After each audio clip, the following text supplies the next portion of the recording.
পান থেকে চুন খসলেই আপনাকে কিন্তু শুনতে হবে আলসে, কাজ করে না, এটা করে না। এটা কেন বলে জানেন তো? অনেক সময় ভালোবেসে বলে, অনেক সময় আবার অনেকে আছে ঘাড় তেরামি করে বলে। আসলে একমাত্র হাউস ওয়াইফই বুঝতে পারে তারা কতটা ঘরে পরিশ্রম করে। তাদের কাজের আসলে কোনো মূল্য নেই, কেউ দেয় না। এই যে সকাল থেকে রাত সন্ধ্যা অবধি যে খাবারই হালকা হোক টুকটাক হোক করতে কিন্তু হয়, কোনো মায়না নাই, কোনো বেতন নাই। অনেকে বলতে পারেন মায়না নাই, ৩ বেলা খাওয়াচ্ছে, পড়াচ্ছে, কাপড় চোপড় দিচ্ছে, এগুলো ভাই কই থেকে আসে? হ্যাঁ, এগুলো আনার জন্য তারা যেমন বাইরে পরিশ্রম করে, ঘরে যারা থাকে তারাও কম পরিশ্রম করে না। কিন্তু আইসে একটু জলটা আনো অর্ডার করলে যদি না দেওয়া যায়, বুঝছেন, একদম মনে হয় জীবনে কোনো কিছুই করা হয় নাই। এই ভিডিওটা দেখলে তার আবার লাগবে নি, মানে যারা ঘরে এরকম হুকুম করে তাদের লাগবে, সেইটা বললাম, বুঝছেন। ঝড় তুফান বন্যার ভিডিওতে আপনাদের সবাইকে সুস্বাগতম। অনেকদিন পর আবার একটা আজকে সুন্দর ভিডিও নিয়ে আসলাম। সুন্দর আপনাদের কাছে না লাগতে পারে, আমার কাছে লাগে, কারণ আমি ভিডিওটা বানাই অনেক পরিশ্রম করে, যত্ন করে, তাই আমার কাছে ভালোই লাগে। কিন্তু ব্যাপারটা কি হয়েছে, আমার ভালো লাগাতে তো এখানে কিছু হবে না, ভালো লাগতে হবে বন্ধুদের। সেই জন্য বন্ধুদের মনও আকর্ষিত করে ভিডিও বানানোটা আমাদের যারা ভিডিও বানাই তাদের কাজ।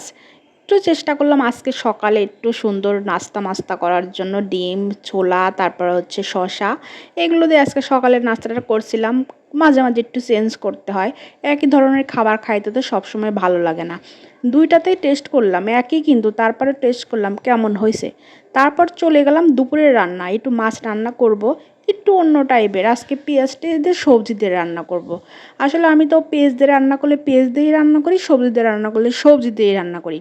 কিন্তু আজকে দুইটা মিক্সড করব, দেখি কেমন হয়, কারণ আমি ওইভাবে কখনো রান্না করিনি, আজকে ফার্স্ট রান্না করতেছি পেস্ট এবং সবজি দিয়ে একসাথে।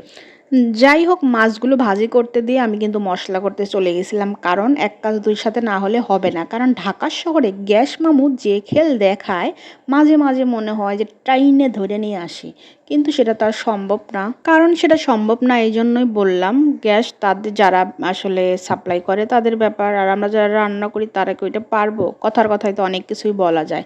যাই হোক, আপনাদের সাথে গল্প করতে করতে মশলাটা কষানো হয়ে গেছে, আর বললাম না আজকে পেস্ট মশলা দিয়ে রান্না করব। পেস্ট টেস্ট কষায় নিয়ে তারপরে এই যে ডাটা আর আলু দিয়ে আসলে কি ভাজি ভুজি করে নিচ্ছিলাম। যেহেতু একটু সবজিটা দিছি, কষায় টষায় নিয়ে ঝোলটা দিয়ে দিলাম পরিমাণ মতো। তো আপনারা সবাই কি এভাবে রান্না করেন? মনে হয় না সবাই একটু আরও সুন্দর সুন্দর রান্না করেন, আমি দেখি ভিডিওগুলো। তো আপনাদের ভিডিওগুলো কিন্তু আমার অনেক ভালো লাগে। যাই হোক, আমার ভিডিও যদি ভালো লাগে লাইক, কমেন্ট, ফলো এবং সাবস্ক্রাইব করে পাশে থাকবেন। আমার রান্নাটা শেষ, এখন খাওয়া দাওয়া করে নেব, কারণ বেলাটা অনেকটাই চলে গিয়েছিলো। গ্যাসের জন্য টিপটিপানি, গ্যাসের জন্য সময় যে এতটাই লাগে অসহ্য। ধন্যবাদ সবাইকে ভিডিওটা দেখার জন্য।